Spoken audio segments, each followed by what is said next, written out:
October 2 Visika மகளிர் விடுதலை இயக்கம் நடத்தும் மது மற்றும் போதைப் பொருள் ஒழிப்பு மகளிர் மாநாடு. மதுவை ஒழிக்க, மனிதவளம் காக்க அணிதிரள்வோம் வாரி. உளுந்தூர்பேட்டையில் 2D என்டர்டைன்மெண்ட் சூர்யா ஜோதிகா தயாரிப்பில் பிரேம்குமார் இயக்கத்தில் கார்த்தி மற்றும் அரவிந்த் சாமி நடிக்கும் மெய்யழகன் செப்டம்பர் 27 முதல் உங்கள் அபிமான திரையரங்குகளில். யோகா வகுப்புகளுக்கு போன அந்த பெண் எப்படி அடிமையானாள் என்பது ஒரு மர்மமான பின்னணி. இருவருமே பெற்றோரை துறந்தது மட்டுமல்லாமல் அப்பா அம்மாவை பார்க்க கூட உருவாவதற்குண்டான சந்தர்ப்பங்களும் சூழ்நிலைகளும் இல்லாமல் ஓரிடத்தில் அடைத்து வைக்கப்பட்டிருக்கிறார். பெரிய படிப்பு படிக்க வேண்டும் என்று இருக்கின்ற கனவை எல்லாம் உடைச்சிட்டு நீ பிச்சை எடுக்கிற இடத்துல நிறுத்திட்டு என்னன்னு கேட்டீங்கன்னா அவங்க வேலை ருத்ராட்சம் வைக்கிறதும் டிரான்ஸ்லேஷன் பண்றதுமா. இப்படி மர்ம தேசமாக மர்மங்கள் நிறைந்த ஒரு இடமாக இருக்கிற இடத்துல தன்னை சத்குரு என்று அழைத்துக் கொள்ளுகின்ற ஒரு மனிதன், அத்தனைக்கும் ஆசைப்படு என்று சொல்பவர் ஒரு துறவி என்று தன்னை அழைத்துக் கொள்ளுகின்ற ஒரு அவலம். இவருடைய பின்னணியே நீங்க பாத்தீங்கன்னா ரொம்ப ஒரு மர்மமான பின்னணியா இருக்கும். 1000 விமர்சனங்கள் இருந்தாலும் கூட அடித்தொண்டையிலிருந்து வருகின்ற அந்த பேஸ் வாய்ஸ்ல வர இங்கிலீஷ் என்பதை மூலதனமாக வைத்துக் கொண்டு, யோகா என்பதை மூலதனமாக வைத்துக் கொண்டு உலகம் பூரா சுற்றி கொண்டிருக்கின்ற ஒரு ரஸ்புட்டின் சாமியார் தான் நான் எப்பவுமே சொல்றேன். இந்த ஆடல் பாடல் நிகழ்ச்சியில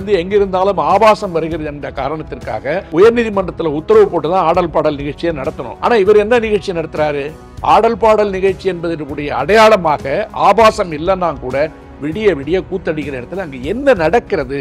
அந்த அதிகார திமிர் மாநிலம் விட்டு மாநிலம் வந்தாலும் கூட இங்க பல பேர் பேசிட்டு இருக்காங்கல்ல, தமிழ்நாட்டை தமிழன் தான் தூக்கிக்கணும், தமிழ்நாட்டை தமிழன் தான் ஆளணும், நாங்க அதுக்கெல்லாம் வழி பண்ண போறோம். அவங்க கூட வாய் திறந்து பேசுறது இல்லை இவங்களை பத்தி. அந்த அளவிற்கு இவன் வலுவா உட்கார்ந்துருக்கான். அப்ப எல்லாத்துக்கும் சோழ கொல்ல பொம்மையை காட்டுற மாதிரி இவன் பிரைம் மினிஸ்டர் கொண்டு வந்து காமிக்கிறான். அப்ப நடக்கின்ற சட்ட விரோதங்களை பற்றி பேசுவதற்கு எல்லோருக்கும் அச்சம் வருகிறது, காவல்துறை அஞ்சுகிறது.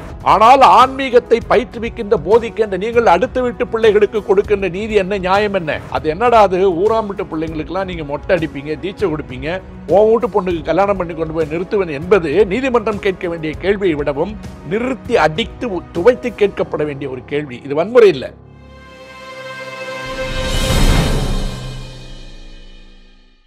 நக்கீரன் நேயர்களுக்கு வணக்கம். இன்று நம்முடன் கருத்துக்களை பகிர்ந்து கொள்ள இணைந்திருக்கிறார் சென்னை உயர்நீதிமன்றம் மூத்த வழக்கறிஞர் திரு வே. பாலு அவர்கள். வணக்கம் சார். வணக்கம் ராஜவேல்.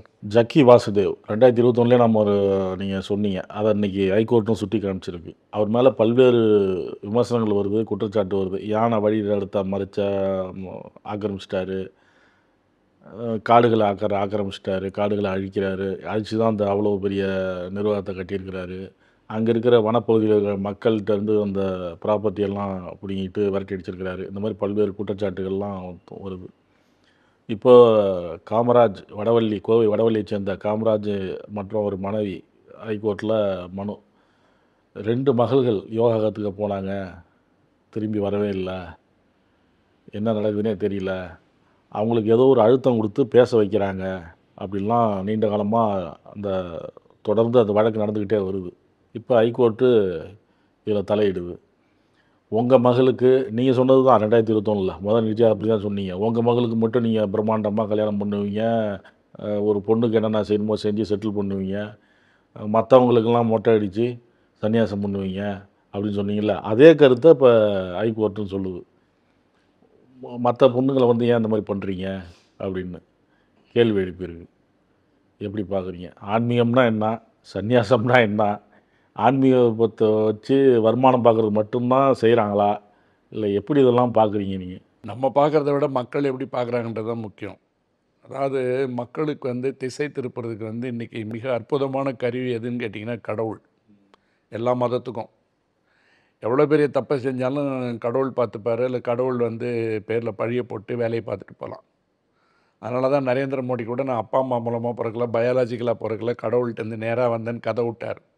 2024 அறிவியல் உச்சத்தில் இருக்கிற நேரத்திலே ஒரு நாட்டினுடைய பிரதமர் நான் அப்பா அம்மாவுக்கு பிறக்கவில்லை, பயாலஜிக்கலாக நான் பிறக்கவில்லை என்று நம்புகிறேன் என்பதை ஒரு மிகப்பெரிய ஸ்டேட்மெண்ட்டாக கொடுக்குற அளவுக்கு நம்ம ஊரில் முட்டாளுங்க அதிகம்னு மோடியும் நம்புகிறாரு, மக்களும் நம்புகிறாங்க.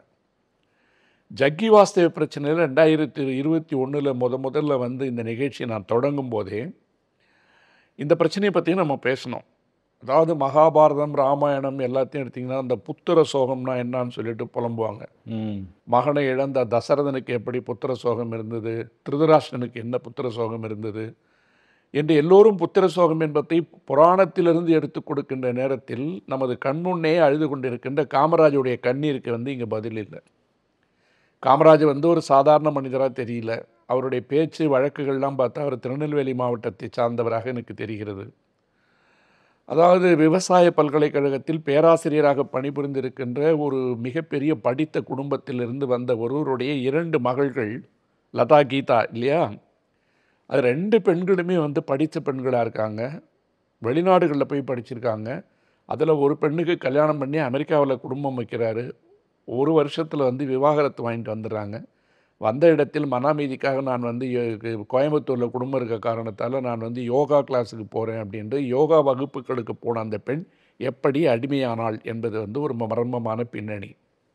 அந்த பின்னணிக்கு போன பிற்பாடு அவருடைய இளம் தங்கையும் அழைத்து கொண்டு போய் வெளியில் வரல. இருவருமே பெற்றோரை துறந்தது மட்டுமல்லாமல் அப்பா அம்மாவை பார்க்க கூட உருவாவதற்குண்டான சந்தர்ப்பங்களும் சூழ்நிலைகளும் இல்லாமல் ஓரிடத்தில் அடைத்து வைக்கப்பட்டிருக்கிறார்கள்.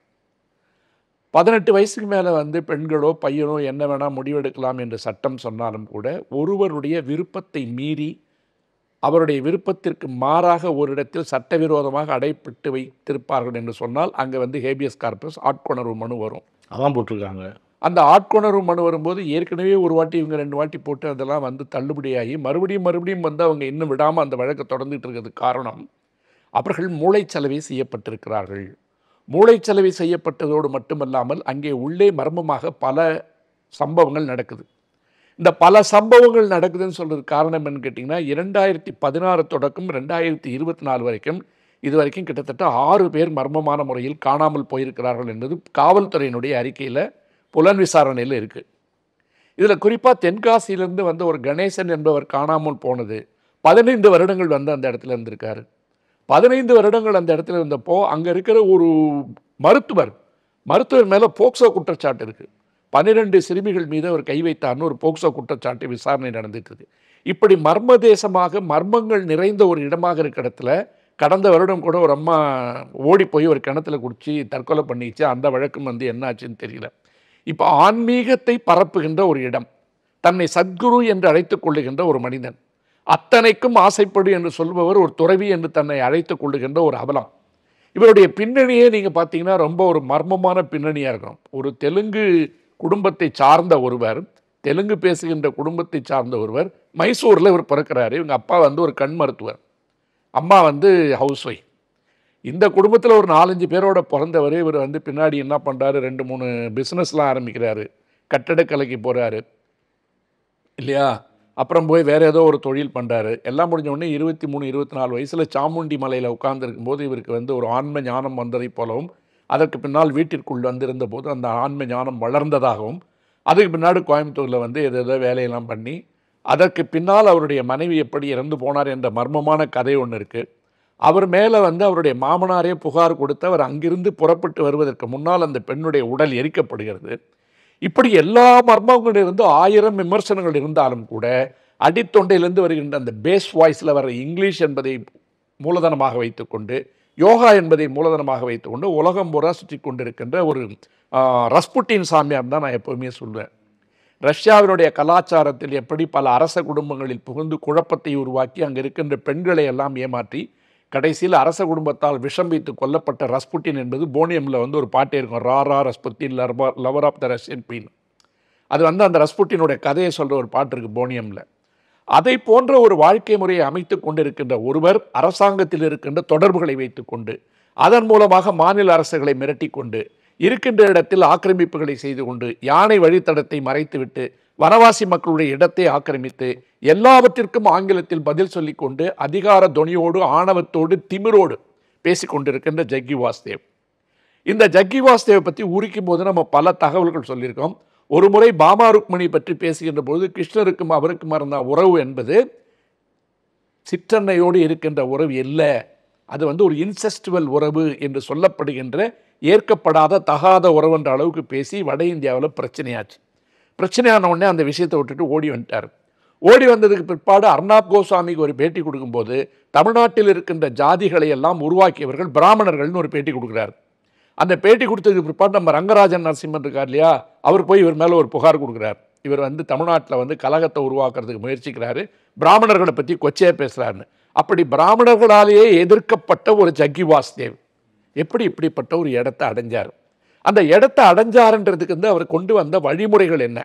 இப்போ இந்த வழிமுறைகள் என்னன்னு சொல்லி வருகின்ற பொழுது இவர் வந்து யாரெல்லாம் சொத்து இருக்காங்களோ, யாருக்கெல்லாம் பெரிய அளவில் சொத்து இருக்கோ அவங்களுக்கெல்லாம் சன்னியாசம் கொடுக்குறேன், தீட்சை கொடுக்குறேன், நீங்கள் போய் ருத்ராட்ச கோட்டையை வந்து 5 லட்சத்துக்கு வித்துட்டு வாங்க, மானசரோவருக்கு என் கூட டிராவல் பண்ணுன்னா 50 லட்ச ரூபா கட்டிட்டு வர சொல்லுங்க, ஈஷா ஃபவுண்டேஷனில் வந்து சிவராத்திரிக்கு ஆட்டம் ஆடணும்னு சொன்னால் முன்னாடி வரிசையில் உட்காருக்கு 5 லட்சம், பின்னாடி வரிசையில் உட்காருக்கு 3 லட்சம், கடைசியில் போய் உட்காந்தா ஃப்ரீன்னு சொல்கிற அளவிற்கு ஆன்மீகத்தை வியாபார பொருளாக மாற்றி, இப்போ ஆடல் பாடல் நிகழ்ச்சின்னு ஒன்று இருக்குது. ஆமாம். இந்த ஆடல் பாடல் நிகழ்ச்சியில் வந்து எங்கிருந்தாலும் ஆபாசம் வருகிறது என்ற காரணத்திற்காக உயர்நீதிமன்றத்தில் உத்தரவு போட்டு தான் ஆடல் பாடல் நிகழ்ச்சியை நடத்தணும். ஆனால் இவர் என்ன நிகழ்ச்சி நடத்துகிறாரு? ஆடல் பாடல் நிகழ்ச்சி என்பதனுடைய அடையாளமாக ஆபாசம் இல்லைன்னா கூட விடிய விடிய கூத்தடிக்கிற இடத்துல அங்கே என்ன நடக்கிறது? அவர்கள் எதன் பொருட்டு அவர்கள் சோம்பிக்களாக மாறி செலுத்தப்பட்ட மனிதர்களாக மாறி அப்படி ஆடிக்கொண்டிருப்பதனுடைய மர்ம பின்னணி என்பது விசாரிக்கப்பட வேண்டிய ஒன்று இல்லையா? இப்படி விசாரிக்கப்படுகின்ற பொழுது ஈசனுடைய வடிவத்தில், ஈசனுடைய இறை வணக்கத்தில் உருவ வழிபாடு இல்லை என்பதே உண்மை. அந்த உருவ வழிபாடு தமிழ்நாட்டை பொறுத்த வரைக்கும் கிடையாது. வட இந்தியாவில் வேணால் சிலையெல்லாம் இருக்கும். இங்கே கொண்டு வந்து ஆதியோகி சிலைன்னு ஒன்று 80 அடி 90 அடிக்கு வச்சுட்டு இவர் என்ன செய்கிறாருன்னு நீங்கள் பார்த்தீங்கன்னா, இந்த இடத்துல இவருக்கு இருக்கின்ற தொடர்புகள், உதாரணத்துக்கு வந்து கடந்த முறை திமுக ஆட்சியில் இருக்கும்போது மரம் நடுறன்ட்டு உள்ள நுழைஞ்சார். சென்னை பல்கலைக்கழகத்தில் ஒரு விழா நடத்தி கலைஞருடைய ஆட்சி காலத்தில் தான் அவர் மெதுவாக உள்ள நுழைகிறார். அதுக்கு பின்னாடி தன்னுடைய தொடர்புகளை விரிவுபடுத்தி அரசியல் அமைப்புகளின் மீது இருக்கின்ற ஆதிக்கத்தை வந்து இறுக்கி கொண்டு அதனையே பற்றி கொண்டு தன்னுடைய அதிகார பலத்தை பயன்படுத்தி கொண்டு, இப்போ உதாரணத்துக்கு நீங்கள் பார்த்தீங்கன்னா பெங்களூரில் இருக்கிற ஒரு சட்டக்கல்லூரியில் வந்து அவர் நடத்தின ஒரு நிகழ்ச்சி இருக்கும். அந்த நிகழ்ச்சியில் பார்த்தீங்கன்னா சாதாரண பிள்ளைங்க கேள்வி கேட்பாங்க, அவங்கள கூட அந்த ஆள் உட்காந்து மிரட்டிகிட்டு இருப்பான். அந்த அதிகார திமிர் மாநிலம் விட்டு மாநிலம் வந்தாலும் கூட இங்கே பல பேர் பேசிகிட்டு இருக்காங்கல்ல, தமிழ்நாட்டை தமிழன் தான் தூக்கிக்கணும், தமிழ்நாட்டை தமிழன் தான் ஆளணும், நாங்கள் அதுக்கெல்லாம் வழி பண்ண போகிறோம். அவங்க கூட வாய் திறந்து பேசுறது இல்லை இவங்களை பற்றி. அந்த அளவிற்கு இவன் வலுவாக உட்கார்ந்துருக்கான். வலுவாக உட்கார்ந்திருப்பது என்பது முக்கியம் அல்ல. இந்த பிள்ளைகள் போனதுக்கு பிற்பாடு வந்து நம்ம வந்து மெயின் பிரச்சனைக்கு வந்துடுவோம். இந்த சட்ட போராட்டத்தை நடத்தி கொண்டிருக்கின்ற காமராஜ் என்ற மனிதனும் சத்யஜோதியா அவங்க மனைவி பேரு, இவர்கள் 2 பேருமாக நடந்து கொண்டிருக்கின்ற இந்த போராட்டத்துக்கு நான் பார்க்குறேங்க, அவர் சார்ந்த ஒரு சமூக மக்களோ அல்லது கூட வந்து பேசுறது கூட ஆள் இல்லாமல் தனியாக சுற்றிட்டு இருக்காரு. இது வந்து தமிழ்நாட்டினுடைய மிக பரிதாபகரமான நிலைமை. இப்போ ஒரு 6-7 வருஷத்துக்கு முன்னாடி கல்கி பகவான் ஒருத்தர் ஆடிட்டு இருந்தார். அங்கே நேமத்தில் வந்து இருக்கிற பிள்ளைங்கள்லாம் கூப்பிட்டு போய் போதை மருந்து கொடுக்குறான்னு சொல்லிட்டு போட்டுச்சு. அதுக்கு பிற்பாடு கதவை தர காத்து வரட்டுன்னு ஒருத்தன் வந்தான், இந்த நித்யானந்தா. அவன் வந்து அடித்த கூத்தெல்லாம் பார்த்த உடனே இப்போ தப்பிச்சு போய் எந்த நாட்டில் உட்காந்துருக்கானே தெரியல. அவனை பற்றி நீங்கள் பேசுனீங்கன்னா வர்ற பின்னூட்டம் பாருங்கள், எவ்வளோ கிறுக்குத்தனமான பசங்கள்லாம் வந்திருக்கானுங்க பின்னாடின்னு. இவன் எல்லாமே நீங்கள் பார்த்தீங்கன்னா ஆன்மீகத்தை வியாபாரம் செய்பவர்கள். ஆன்மீகத்தை வியாபாரம் செய்கின்ற இவர்கள் நித்யானந்தா போன்றவர்களை, ஜக்கு வாசுதேவ் போன்றவர்களை, ஸ்ரீ ரவிசங்கர் போன்றவர்களை முன்னே கருவியாக நிறுத்தி கொண்டு தங்களுடைய வியாபாரத்தை அரசியல் வியாபாரமாக தொடர்வதற்கு உண்டான அரசியல் ஈடுபாடுகள் தான் இது எல்லாத்துக்கும் முக்கியமான காரணம். இப்போ இங்கே ஒவ்வொரு வருடமும் நடக்கிற நிகழ்ச்சிக்கு யாரெல்லாம் வரான்னு பாருங்க. பிரதமர் வந்துட்டு போயிட்டாரா, துணை ஜனாதிபதி வந்துட்டு போயிட்டாரா, குடியரசுத் தலைவரே வந்துட்டு போயிட்டாரா, அப்புறம் யார் போய் வந்து நடவடிக்கை எடுப்பாங்க? எந்த தைரியத்தில் உள்ள நுழைவாங்க? அப்போ எல்லாத்துக்கும் சோழ கொல்ல பொம்மையை காட்டுற மாதிரி இவன் பிரைம் மினிஸ்டர் கொண்டு வந்து காமிக்கிறான், குடியரசுத் தலைவரை கொண்டு வந்து காமிக்கிறான். அப்போ நடக்கின்ற சட்டவிரோதங்களை பற்றி பேசுவதற்கு எல்லோருக்கும் அச்சம் வருகிறது, காவல்துறை அஞ்சுகிறது. இப்போ இவ்வளோ தூரம் நடவடிக்கை எடுத்த நீதிமன்றத்துக்கு வந்த பிற்பாடு ஐ சல்யூட் த ஜட்ஜஸ். அந்த 2 நீதிபதிகள் கேட்டிருக்கிற SM சுப்பிரமணியமும் சிவஞானமும் கேட்டிருக்கின்ற கேள்வி என்பது மிக முக்கியமான கேள்வி. என்னன்னு கேட்டீங்கன்னா, ஒரு சந்நியாசம் கொடுப்பது என்பது, தீட்சை கொடுப்பது என்பது வாலண்டியராக தானாக அவர்களை விரும்பி சென்று கொடுக்கறதுன்றது ஒன்று. இன்னைக்கு அவங்க ஏன் விசாரிக்கணும்னு சொல்றாங்கன்னா, கோர்ட்டில் வந்து என்ன கேட்குறாங்கன்னு கேட்டிங்கன்னா, அவர்கள் இருவரும் வந்து மேஜரு, 18 வயசை தாண்டவங்க, என்ன வேணால் முடிவெடுக்கலாம், அதனால் நீங்கள் கேள்வி கேட்கக்கூடாதுன்னு சொல்லும்போது தான் நீதிபதிகள் சொல்கிறாங்க 226 கான்ஸ்டியூஷனில் வந்து ரிட் பெட்டிஷன் போட்டாவே அதனுடைய அடிமடை வரைக்கும் சென்று விசாரிப்பதற்கு எங்களுக்கு அதிகாரம் இருக்குது. ஆகவே உள்ள என்ன நடக்குதுன்றது எங்களுக்கு தெரியணும். அந்த விசாரணை நடக்கின்ற பொழுதுதான் சட்டவிரோதமாக அங்கே என்ன புழங்குகிறது, இவர்கள் எப்படி பயிற்றுவிக்கப்படுகிறார்கள், இவர்களுக்கு கொடுக்கப்படுகின்ற உணவு முறைகள் என்ன, இவர்களுக்கு கொடுக்கப்படுகின்ற தியான முறைகள் என்ன, இவர்கள் எந்த அளவிற்கு சுதந்திரமாக செயல்படுவதற்கு அவர்கள் அனுமதிக்கப்படுகிறார்கள், அவர்கள் தனிமனித சுதந்திரம் என்பது அங்கே என்னவாக இருக்கிறது, அவர்களுக்கு பாலியல் ரீதியாக என்ன பிரச்சனை இருக்கிறது என்பதெல்லாம் மிகப்பெரிய விசாரணை நடத்தப்பட வேண்டிய ஒன்று. அப்படி விசாரணை நடத்தப்படுகின்ற பொழுதுதான் அந்த பெண்கள் எந்த மனநிலையில் அவர்கள் இருக்கிறார்கள் என்றதை வந்து உணர முடியும். இப்போ அவங்க அப்பா அம்மா என்ன சொல்கிறாங்க, அவங்க உள்ளே இருக்கிறதால பயந்துட்டு சொல்கிறாங்க, வெளியில் வந்தால் அவங்க உண்மையை பேசுறதுக்கு வாய்ப்பு இருக்குன்னு சொல்கிறாங்க. ஆனால் நீதிமன்றத்திற்கு அழைத்து வரப்பட்ட அந்த 2 பெண்களும் நாங்கள் விருப்பப்பட்டு தான் உள்ளே போகிறோன்றாங்க. நீங்கள் பாருங்க, அமெரிக்காவில் போய் கல்யாணம் பண்ணி கொடுத்து அந்த காலத்திலே 1 லட்சம் ரூபாய்க்கு மேலே அதிகமாக சம்பளம் வாங்கிட்டு இருந்த 2 பெண்கள் வாழ்க்கை இழந்ததோடு மட்டும் இல்லாமல் நீங்கள் உள்ளே போய் உட்கார்ந்துருக்காங்க. சரி, இந்த ஆளை கேட்டிங்கன்னா நான் சத்குருங்கிறான். சத்குருன்னு கேட்டால் என்ன அர்த்தம்? உலகத்தில் வந்து எல்லாத்தையும் திறந்துட்டு வந்தால் தான் சத்குரு ஆகணும்னு அவசியம் இல்லை. கபீர்தாஸ் போன்றவர்கள், மீண்டவங்க துக்காராம் போன்றவர்கள்லாம் குடும்பத்தோடு இருந்தாங்கன்னு சொல்லிட்டு நம்ம 3% கும்பல் வந்து ஓடி வந்துடுவான். ஆனால் ஆன்மீகத்தை பயிற்றுவிக்கின்ற போதிக்கின்ற நீங்கள் அடுத்த வீட்டு பிள்ளைகளுக்கு கொடுக்கின்ற நீதி என்ன, நியாயம் என்ன? உன் வீட்டு பிள்ளையை எங்கே வச்சிருக்க? உனக்கு ஆண் பிள்ளை இல்லை, அப்போ உனக்கு வாரிசு யாரு? உன் பெண்ணு தானே. அந்த பெண்ணிற்கு உண்டான அத்தனை விஷயங்களையும் நீ வந்து சொத்துக்களாக சேர்த்து அமெரிக்காவில் கொண்டு போய் குடும்பம் வச்சுட்டு, ராதேன் பேர் அந்த பொண்ணுக்கு, கலாச்சேத்ராவில் வந்து பரதநாட்டிய டான்சர், அவங்கள கொண்டு வந்து சந்தீப் நாராயணன் என்று அழைக்கப்படுகின்ற ஒரு கர்நாடக இசைக்கலைஞருக்கு திருமணம் செய்து வைத்து அவங்கள கொண்டு போய் வெளிநாட்டில் சைலண்ட்டாக உட்கார வச்சுட்டார். இன்றைக்கி இவருக்கு இருக்கிற 3000 கோடி 5000 கோடி 10,000 கோடி சொத்துக்கள் எதுவாக இருந்தாலும் அது ஃபவுண்டேஷன் பேரில் தான் வரும். இதனுடைய அடிப்படையில் பார்க்கின்ற பொழுது இப்போ நான் சொன்ன மாதிரி நேமத்தில் வந்து கல்கி பகவான் பண்ண மாதிரி, நித்யானந்தா பண்ண மாதிரி உள்ள இங்கே என்ன நடக்குதுன்றதை விசாரிப்பதற்குண்டான தடையாக இருப்பது அரசியல் பின்புலம். இந்த அரசியல் பின்புலம் இருக்கிற காரணத்தால் காமராஜனுடைய குரல் எடுபடவில்லை, சத்யஜோதினுடைய குரல் எடுபடவில்லை. எல்லாத்துக்கும் வந்து சமூகம் ஓடி வர ஒரு பயலும் பேச மாட்டேங்கிறான். அவர் எந்த ஊர், அவர் சார்ந்தவர்கள் யாரு, ஒருத்தர் வந்து அவருக்கு ஆதரவாக நிற்கிற மாதிரி தெரியல ஊடகங்கள் தவிர. அந்த பேட்டியை படிக்கின்ற பொழுது அழாமல் ஒரு இருந்தால் அவன் மனிதனாக இருக்க முடியாது. நீதிமன்றம் அந்த இடத்துல தான் ஒரு சரியான கேள்வியை கேட்டிருக்கு. அது என்னடா, அது ஊராம் வீட்டு பிள்ளைங்களுக்கெல்லாம் நீங்கள் மொட்டை அடிப்பீங்க, தீட்சை கொடுப்பீங்க, உன் வீட்டு பொண்ணுக்கு கல்யாணம் பண்ணி கொண்டு போய் நிறுத்துவேன் என்பது நீதிமன்றம் கேட்க வேண்டிய கேள்வியை விடவும் நிறுத்தி அடித்து துவைத்து கேட்கப்பட வேண்டிய ஒரு கேள்வி. இது வன்முறை இல்லை. நான் கேட்குற கேள்வியில் இருக்க நியாயம் வந்து நேரடியாக கேட்கணும். ஒவ்வொரு மனிதனும் கேட்க வேண்டிய கேள்வி. சந்நியாசம் என்பது வந்து அவ்வளோ ஒரு எளிதான விஷயம் அல்ல. இது வந்து ஒரு மிகப்பெரிய சப்ஜெக்டுமா, உனக்கெல்லாம் புரியாதம்மா, இங்கிலீஷில் விளக்கம் கொடுப்பான். ரமணர் கொண்டு வந்த சன்னியாசத்தை பற்றியே பல வாட்டி பேசியிருக்கோம். கடைசியில் போய் அவங்க அம்மாவை எப்படி கூப்பிட்டு வந்தார், அவங்க ட்ரஸ்ட்டுக்கு எப்படி அவங்க தம்பி தான் கடைசி வரைக்கும் உள்ளே இருந்தார், ரமணரே எப்படி வந்து சன்னியாசத்தை மெயின்டைன் பண்ணான்றது வந்து திருவண்ணாமலைக்கு போய் பார்த்துட்டு வந்தால் தெரியும், டாக்குமெண்ட்ரி எடுத்தவனா. ஆகவே அதனுடைய செய்திகளை எல்லாம் பார்க்கின்ற பொழுது நேற்று வந்து காவல்துறை உள்ளே போயிருக்கு. நேற்று காவல்துறை உள்ளே போயிட்டு ஒரு மிக விரிவான விசாரணை வந்து நடத்திட்டு வந்து நாளைக்கு அக்டோபர் 4ஆம் தேதி வந்து அவங்க வந்து அந்த அறிக்கையை வந்து நீதிமன்றம் கொடுக்கணும்னு சொல்லியிருக்கு. இந்த இடத்துல ஹேபியஸ் கார்பஸ் பெட்டிஷனுடைய அடிப்படையில் நீங்கள் வந்து பார்த்தீங்கன்னா அந்த பெண்கள் நேரடியாகவே வந்து நாங்கள் விருப்பப்பட்டு தான் இருக்கிறோம்னு சொல்லியிருந்தாலும் கூட அந்த பெண்களை கடந்து உள்ளே இருக்கின்ற ஒவ்வொருவரும் விசாரிக்கப்பட வேண்டும் என்பது தான் இந்த ஆணையினுடைய நோக்கம்.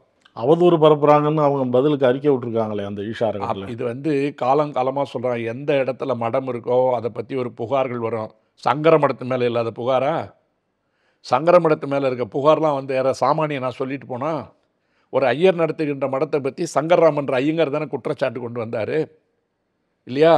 அவங்கள ராத்திரியா தூக்குனது ஜெயலலிதா. அவங்க வைக்கிற வாதம் என்னன்னா, அந்த பொண்ணுங்களே விருப்பப்பட்டு இருக்கும்போது நாங்கள் என்ன செய்ய முடியுங்கிறத அவங்க வைக்கிற முதல். சட்டப்படி நியாயப்படி பார்த்தால் அவர்கள் சொல்லுகின்ற வாக்குமூலம் என்பது சட்டப்படி சரி, சட்டப்படி சரி. ஆனால் பிள்ளையை இழந்து வாடிக்கொண்டிருக்கின்ற பெற்றோர்களுக்கு இருக்கின்ற கேள்விகள் 1000 கேள்விகள் இருக்கிறது. எந்த நிலைமைக்கு ஆளாக்கப்பட்டு அவர்கள் அப்படி பேச வைக்கப்படுகிறார்கள் என்பதுதான் விசாரிக்கப்பட வேண்டிய பின்னணி. இப்போ இன்னைக்கு நீங்கள் வந்து ஒரு இடத்துல இருக்கீங்க, நான் விருப்பப்பட்டு தான் செய்யணும்னு சொல்லிட்டு போய் உங்களை ஒரு ரூமில் உட்கார வச்சுட்டு எப்பெல்லாம் ப்ரொடியூஸ் பண்ணும்போதெல்லாம் வந்து நான் என் விருப்பப்பட்டு தான் இருக்கேன்னு சொன்னால், உங்களை சுதந்திரமாக தனியாக அனுமதித்து உங்களுக்கு வந்து விசாரித்தாதான் நீங்கள் மூளைச்சலவை செய்யப்பட்டிருக்கிறீர்களா. அது வந்து மெடிக்கல் எக்ஸாமினேஷனும் பண்ணணும், ஃபிசிக்கல் எக்ஸாமினேஷனும் பண்ணணும். அவங்களுக்கு என்னென்ன உணவு முறைகள் கொடுக்கப்படுகிறதுன்றதையும் பார்க்கணும், என்னென்ன பயிற்சி முறைகள் நடக்குதுன்றதையும் தெரியணும். இப்போ யோகா வந்து யாராவது வேணான்னு சொல்லுவாங்களா? உலகம் முழுமைக்கும் இன்றைக்கி வந்து யோகா வந்து ஒரு மருத்துவத்தினுடைய ஒரு பகுதியாக ஒரு பிரிவாக வந்து சக்ஸஸ்ஃபுல்லாக இருக்குது. ஆனால் அந்த யோகான்ற பேரை வச்சுட்டு நீ குடும்பத்தை பிரிக்கிறதும் சொத்தை பிடுங்கிறதும் அயோக்கியத்தனம் பண்ணுறதும் டான்ஸ் ஆடுறதுமா வந்து யோகா? அதுவா யோகா? காட்டில் உட்கார்ந்து கொண்டு யோகத்தில் இருந்த தவத்தில் இருந்தவங்களை பற்றி ஏதாவது கேள்வி இருக்கா? ஜக்கி வாசுதேவன் ஏன் விமர்சிக்கப்படுகிறார்? நீ மோட்டர் பைக் எடுத்தால் உனக்கு 5 கோடிக்கு மோட்டர் பைக்கு, கார் எடுத்தால் 10 கோடிக்கு காரு, நீ கூலிங் கிளாஸ் போட்டிங்கன்னா 5 லட்ச ரூபாய்க்கு கூலிங் கிளாஸ். எதை திறந்துருக்கீங்க நீங்கள்? அந்த அத்தனைக்கும் ஆசைப்படுன்றது வந்து அவருக்கு தான் பொருத்தமாக இருக்குது. உலகத்தில் இருக்க எல்லா பொருளுக்கும் ஆசைப்படுபவர் தன்னுடைய ஏமாற்று சித்து வேலைகளுக்கு பிரதமரையும் குடியரசுத் தலைவரையும் துணை குடியரசுத் தலைவரையும் மற்ற மந்திரிமார்களையும் வைத்துக் கொண்டு நடத்துவதால் தான் இது வந்து சந்தேகத்துக்குரியதாக இருக்கிறது. அப்போ நீதிமன்றம் கேட்குற கேள்வி என்னன்னு கேட்டிங்கன்னா, உன் பிள்ளைக்கு கொடுக்கப்படாத தீட்சை அடுத்த பிள்ளைகளுக்கு ஏன் கொடுக்கப்படுகிறது? இந்த கேள்வியில் என்ன தப்பு? நேற்று முடிஞ்ச வரைக்கும் கோர்ட்டில் வந்து அவங்க மோதி பார்த்துருக்காங்க. நீங்கள் வந்து உங்கள் ஜூரிஸ்டிக்ஷனை தாண்டி பேசுகிறீங்க, நீங்கள் இந்த கேள்வியெல்லாம் கேட்கக்கூடாதுன்ற வாதத்தெல்லாம் வச்சுருக்காங்க. அதுக்கு நீதிமன்றம் மிக தெளிவான பதில் கொடுத்துருக்கு. மிக தெளிவான பதில்ன்றது நான் சொன்னது தான். 226 அரசியலமைப்பு சட்ட பிரிவினுடைய இதன்படி கொடுக்கப்படுகின்ற தீர்ப்பு என்பது வெறுமனே வந்து கொடுக்குற தீர்ப்பு இல்லை. நாங்கள் உள்ள வரைக்கும் போய் வந்து அலசி ஆராய்கின்ற ஒரு தீர்ப்பாக இருக்க வேண்டும் என்பதற்காக இந்த விசாரணையை நாங்கள் கொண்டு பெற்றோர் வருகிறோம். கொடுத்த புகார், நீதிமன்றத்தில் அவங்க மகள் தெரிவித்த கருத்து, இதெல்லாம் பார்க்கும்போது மேலும் அங்கே உள்ள என்ன நடக்குதுன்னு ஆய்வு பண்ண வேண்டிய அவசியம் வந்திருக்குங்கிறாங்க. அது மட்டும் இல்லை ராஜவேல், 6 பேர் காணோம். 6 பேர் காணோம். தென்காசியில் இருந்த அந்த கணேசன் எங்கே போனார்? கிணத்துக்குள்ளே ஓடி போய் தற்கொலை பண்ணிக்கிட்ட பொண்ணு ஏன் பண்ணிக்கிச்சு? இதுக்கெல்லாம் யார் பதில் சொல்கிறது? அவங்க என்ன வேற எங்கேருந்தாவது போனாங்க? உங்கள் ஆசிரமத்திலிருந்து காணாமல் போன ஒருவரை பற்றி, உங்கள் ஆசிரமத்திலிருந்து தப்பித்து ஓடி வந்து கிணற்றில் விழுந்து மரணித்து கொண்ட ஒரு பெண்ணை பற்றி, வெளியே வரமாட்டேன் என்று சொல்லிக் கொண்டிருக்கின்ற 2 பெண்களை பற்றி, இது மட்டுமல்லாமல் புகாரில் இருக்கின்ற பாலிரவு வன்புணர்வு குற்றங்கள் பற்றி இருக்கிற போக்சோ பற்றி இதெல்லாம் விசாரிக்கணுமா வேணாமா? அப்போ எதை கேட்டாலும் கடவுளை காட்சி ஏமாத்துறீங்களா? இப்போது ஹரியானாவில் அந்த தேரா சச்சா சௌதான்னு ஒன்று இருக்குது, ஒரு அமைப்பு. நேற்று வந்து செய்தித்தாளில் ஒன்று வந்திருக்கும், பார்த்துருப்பீங்க. அந்த ராம் ரஹீம் என்று சொல்லப்படுகின்ற ஒரு ஆள் கிட்டத்தட்ட பல லட்சம் பேரை வந்து அவன் ஃபாலோவர்ஸாக வச்சுருக்கான். தன்னை பின்பற்றுபவர்களாக பல லட்சம் பேர் வச்சுருக்காங்க. அவருடைய ஆசிரமத்திற்குள்ளார வந்து நம்ம இந்தியன் கரன்சியே கிடையாது. அவருடைய சொந்த நாணயம் தான் வந்து புழக்கத்தில் இருக்கும். அவர் வந்து பாட்டு எழுதுவார், ஸ்டண்ட் மேனு, சினிமா நடிப்பார், ஒரு வளர்ப்பு மகள் உண்டு, கல்யாணம் பண்ணி வந்து அதில் 2 குழந்தை உண்டு. அந்த வளர்ப்பு மகளே வந்து என் மீது வந்து அவர் பாலியல் வன்புணர்வு செய்ய முயற்சித்தார்னு ஒரு குற்றச்சாட்டு இருக்குது. அந்த பெண்ணோட கணவர் ஒரு குற்றச்சாட்டு இருக்குது. இவ்வளவு புகார்களோடு இருந்த ஒருத்தன் 2 வன்புணர்வு வழக்குகள், கற்பழிப்பு வழக்குகள், ஒரு மரணம். இதில் வந்து இந்த இறந்து போனவர் வந்து ஒரு பத்திரிகையாளர். இதில் கைது செய்யப்பட்ட ஒருத்தனை கைது செய்யப்படும் போதும் சரி, விசாரணை நடக்கும் போதும் சரி, தண்டனை கொடுத்து நீதிமன்றத்தால் சிறைச்சாலைக்கு அனுப்பப்படுகின்ற பொழுது ஏற்பட்ட வன்முறையில் பல பேர் செத்து போகிறார். 2017 நம்மளே நிகழ்ச்சியில் போட்டிருக்கோம்.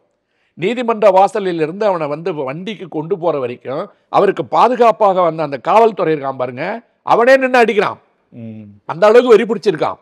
அப்படி கைது செய்யப்பட்டு சிறைச்சாலைக்கு ஆயுள் தண்டனை கொடுத்து அனுப்பப்பட்ட ஒரு மனிதனுக்கு அவன் மேலே இந்த 2வது இன்னொரு கொலைகேஸ் வருதுக்கு பின்னாடி அந்த 2வது மரண வழக்கிலிருந்து அவர் விடுதலை ஆயிடுறாரு. புரியுதுங்களா? இப்போ நீதிமன்றத்தினுடைய பல சிக்கல்களை பயன்படுத்தி, அந்த கசிவுகளை பயன்படுத்தி 2-3 வழக்கில் வந்துட்டார். இந்த ஆயுள் தண்டனை வழக்கு மட்டும் இன்னும் இருக்குது. இதில் ரொம்ப முக்கியமான செய்தி என்னன்னு கேட்டிங்கன்னா, இப்படி மோசமான குற்றச்சாட்டுகளுக்கு தண்டனை கொடுக்கப்பட்ட ஒருவர், அவர் ஆளுங்கட்சிக்கு ஆதரவாக இருக்கிறார் என்ற காரணத்திற்காக இந்த 6-7 வருடத்துக்குள்ள 10 முறை வந்து பரோலில் வந்து போயிருக்கார். அந்த 10 முறை பரோலில் வந்து போனது முக்கியம் இல்லை. இப்போ ஹரியானாவில் தேர்தல் நடக்க இருக்கின்ற இந்த சூழலில் அவர் வெளியில் வர போகிறார். அவர் வெளியில் வர போகிறார் என்பது அங்கே இருக்கின்ற ஒரு கட்சிக்கு பிரச்சாரம் செய்வதற்காகவே அவர் வெளியே கொண்டு வரப்படுகிறார். பாஜகவுக்கு தான் சொல்கிறாங்க. அது என்ன, அதுக்கு வேணா இருந்துட்டு போட்டோம். பாரதிய ஜனதாவிற்கு ஆதரவாக அவர் குரல் கொடுக்க போகிறார் என்பதற்காக பரோலில் அவரை விடுதலை செய்யக்கூடாது என்று காங்கிரஸ் பேசுது. இப்போ இவ்வளவு மோசமான குற்றச்சாட்டில் ஒருத்தன் ஜெயிலுக்கு போனவன் 10 வாட்டி வெளியில் வந்து போயிருக்கான்னு யாருக்காவது தெரியுமா? பெருசாக தெரியாது, யாருக்கும் தெரியாது. ஆனால் கேட்டிங்கன்னா ஆசாராம் பப்பு மாதிரி வந்து அவர் வந்து தண்டனைக்குள்ளாக்கப்பட்ட ஒருத்தர் 10 முறை பரோலில் வந்து போயிருக்காரு. அப்போ இந்த நாட்டினுடைய ஜனநாயகத்தில் ஆன்மீகம் என்ற போர்வையில் சுற்றி கொண்டிருப்பவர்களுக்கு கிடைக்கின்ற பாதுகாப்பு எப்படி இருக்குன்னு பாருங்க. தேர்தலா வந்து ஓட்டு வாங்கி கொடுத்துட்டு போயிரு, மறுபடியும் ஜெயிலுக்கு போயிரு, உனக்கு எல்லா விதமான சௌகரியத்தை நாங்கள் உண்டாக்கி தரோம். பில்கிஸ் பானு கேஸில் என்ன நடந்தது? சுதந்திர தினத்தன்று வெளியே வந்து அவர்களுக்கு இனிப்பு வழங்கப்பட்டது, சட்டங்கள் திருத்தப்பட்டது. உச்சநீதிமன்றம் என்ன சொன்னிச்சு? எல்லா விதிமுறைகளையும் மீறி நீங்கள் அப்படி எப்படி விடுதலை பண்ணீங்கன்னு கேட்டான். இப்போ குஜராத் என்ன பண்ணியிருக்கான்? இந்த நீதிமன்றம் தெரிவித்த கண்டனம் இருக்கு பாருங்க, குறிப்பிட்ட அந்த பகுதியை மட்டும் நீங்கள் வந்து தீர்ப்புலேருந்து எடுங்கன்னு போய் கேட்குறான். உச்சநீதிமன்றம் முடியாதுன்னு சொல்லிடுச்சு.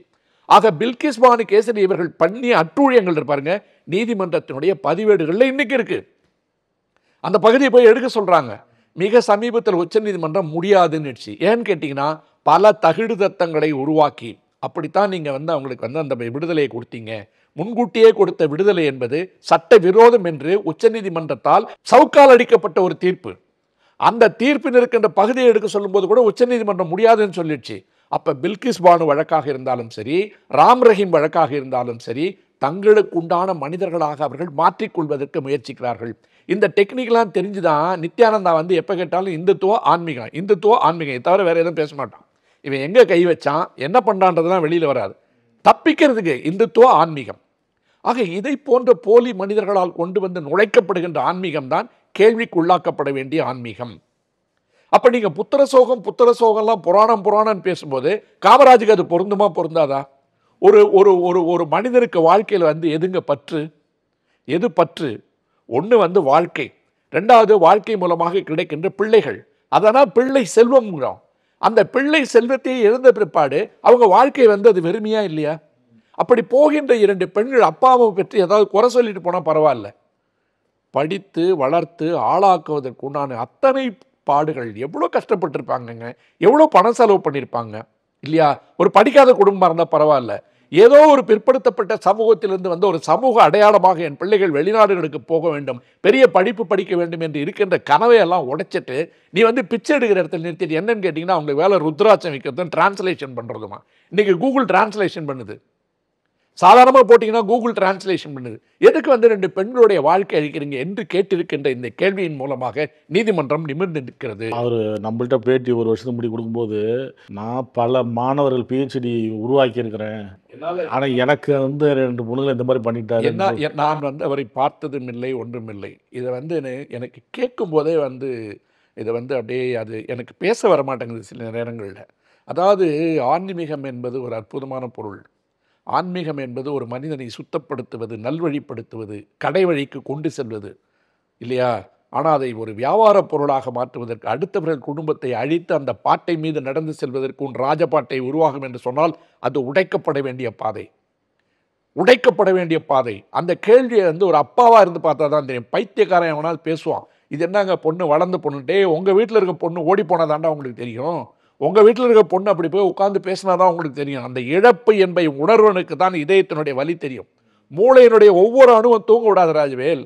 நான் என்ன பாவம் பண்ணேன், பூர்வ ஜென்மத்தில் என்ன பாவம் பண்ணேன், என் பெண்கள் என் கண் முன்னால் இப்படி என்ன நடக்குது என்பது கூட தெரியாமல் இருக்கின்ற ஒரு சோகம் யாருக்கு நடக்கணும்? யாருக்குமே நடக்கூடாது. என் எதிரி கூட நடக்கூடாது. நமக்கு பிடிக்காத துரோகிகளுக்கு கூட அது நடக்கூடாது. நம்மை வெறுக்கின்ற எதிரிகளுக்கு கூட அது நடக்கூடாது. அது காமராஜுக்கு நடக்குது. அவர் பின்னாடி பேசுறதுக்கு குரலே இல்லைங்க, குரலே இல்லை. ஊடகங்கள் தான் அப்பப்போ இந்த விஷயத்தை கொண்டு வராங்க. ஒரு தனி மனிதனுடைய சட்ட போராட்டம் என்பது இன்றைக்கு நீதிமன்றத்தால் அரவணைக்கப்பட்டிருக்கிறது, அனுசரணையோடு கவனிக்கப்பட்டிருக்கிறது. அது நல்ல ஒரு முடிவுக்கு வரும்ன்றது தான் நான் நம்புகிறேன். நிறைய விஷயம் குறிப்பிட்டீங்க, பல்வேறு விஷயம் குறிப்பிட்டீங்க. அந்த காமராஜர் ஒரு கஷ்டத்தெல்லாம், சில பேருக்கு புத்திர தோஷம்லாம் இருக்குது, பிள்ளையே இல்லைன்னு வருத்தப்படுறாங்க. ஆனால் 2 மகள்களை நல்ல வாழ்க்கை அமையணும் அப்படின்னு போராடிட்டு இருக்கிற நேரத்தில் 2 பேரும் அங்கே போயிட்டாங்களே அப்படின்னு இன்னமும் போராடுறார். வயசாகிடுச்சு, இன்னமும் போராடுறார். கடைசியாக அவர் கேட்குறாரு, நீங்கள் வராமல் இருந்து அம்மா சாப்பிடாமே இருக்குது, அதையாவது வந்துட்டு போ, பாட்டி உடம்பு சரியில்லை, இன்னும் சுகவீனமாக இருக்குது, இன்னும் கொஞ்ச நாளில் உயிர் போயிடும், பால் ஊற்றிட்டு போகணுன்னு கூட கேட்டு பார்த்துட்டேன், அவங்க அனுப்பலை, ஏதோ நிர்பந்தி வச்சுருக்குறாங்க, அந்தளவுக்குலாம் சோகமாக பேசினார். இதெல்லாம் நீதிமன்றம் இதுக்கு அடுத்த நடவடிக்கை எப்படி எடுக்கும் அப்படிங்கிறது தான் எல்லோருடைய எதிர்பார்ப்பும் இருக்குது. இதில் ஒரு முக்கியமான விஷயம் ராஜவேல் நான் சொல்ல மறந்துட்டேன். அதில் அந்த 2வது பொண்ணு சாகும் வரை உண்ணாவிரதம் இருக்குன்னு சொல்லி மிரட்டிகிட்டு இருக்கான். அதில் தான் சந்தேகம் வருதுங்கிறாங்க நீதிமன்றம். எங்கள் அப்பா என்னுடைய சட்ட போராட்டத்தை எங்கள் நோக்கிய சட்ட போராட்டத்தை நிறுத்தலைன்னு சொன்னால் நான் சாகும் வரை உண்ணாவிரதம் இருப்பேன்னு சொல்லிட்டு அந்த 2வது பொண்ணு சொல்லியிருக்கான். இதுதான் சோகத்திலே சோகம், மிகப்பெரிய சோகம். அதாவது கம்பராமாயணத்தில் சொல்லுவாங்க, கண்ணிலான் பெற்றிழந்தான்னு ஒரு வரி சொல்லுவாங்க. கண்ணில்லாதவனுக்கு கண் அதை இழந்துட்டா எவ்வளோ பெரிய சோகமாக இருக்குன்னு சொல்லும்போது, பிள்ளையே இல்லை என்று அழுது கொண்டிருப்பவர்களுக்கு 2 பிள்ளைகள் பிறந்து படிக்க வைக்கப்பட்டு தாலாட்டி சீராட்டி பாலூட்டி வளர்க்கப்பட்ட 2 பிள்ளைகள், தோள் மீதும் மார் மீதும் வளர்ந்த 2 பிள்ளைகள் நாளைக்கு பெரிய பிள்ளைகளாகி வரும்போது படிக்க வச்சு செலவு பண்ணி வெளிநாட்டுக்கு அனுப்பி வேலை வாங்கி கொடுத்து திருமணம் நடத்தி அந்த திருமணமும் ஃபெயிலியர் ஆகி சரி 2வது பொண்ணுக்காவது நம்ம செஞ்சு வைக்கலாம் என்று கற்பனையில் இருந்து கொண்டிருக்கின்ற 2 பெற்றோர்களுக்கு நடந்த இந்த கொடுமை இருக்குது பாருங்கள், உலகத்தில் யாருக்குமே இது நடக்கூடாது. அதுவும் ஆன்மீகன்ற போர்வையில், ஆன்மீகன்ற பேரில் அது நடக்கக்கூடாது. அதற்குண்டான புலன் விசாரணை சரியாக நடத்தப்பட வேண்டும். அந்த உண்மைகள் வெளியே வர வேண்டும். இவர்களைப் போல் மற்றவர்களுக்கு என்ன நடக்கிறது, அதுதான் உண்மை, அதுதான் கண்டுபிடிக்கப்பட வேண்டிய உண்மை. அந்த காணாமல் போன 6 பேர் பற்றிய மர்மங்கள் என்ன, கிணற்றில் ஓடி விழுந்த பெண்ணுடைய மரணத்திற்கு உண்டான காரணம் என்ன? கணேசன் எங்கிருக்கிறார்? இப்படி விடை தெரியாத பல கேள்விகளுக்கெல்லாம் இந்த நீதிமன்றம் ஒரு விடையை கொண்டு வந்து சத்குரு உண்மையிலே குற்றமற்றவன் சொன்னால் அவர் நிரூபிச்சுட்டு போட்டார், நமக்கு ஒன்றும் பிரச்சனை இல்லை. ஆனால் ஏதோ ஒரு மர்மம் அங்கே இருக்குமானால் அது இந்த விசாரணையில் தொடங்கி இதோடு முடிவதுதான் எதிர்கால தமிழ்நாட்டுக்கு நல்லது, ஆன்மீகத்துக்கும் நல்லது. ஆன்மீகத்தை வச்சு காசு பார்க்குறாங்க அப்படின்லாம் சொன்னீங்க. இனிமேலாவது மக்கள் உண்மையான ஆன்மீகத்தை தேடி போகட்டும், போலிகிட்ட போக வேண்டாம். அவ்வளோதான் நம்ம சொல்கிறது. கருத்துக்களை பகிர்ந்து நன்றி. வணக்கம். வாழ்க தமிழ்நாடு.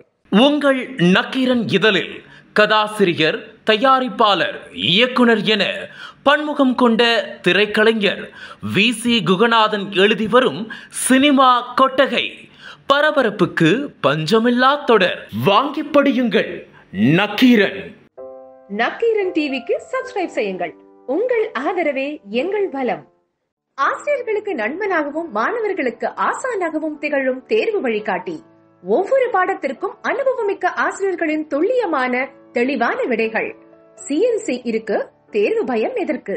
இது தீரன் பப்ளிஷிங் ஹவுஸ் விற்பனை வெளியீடு.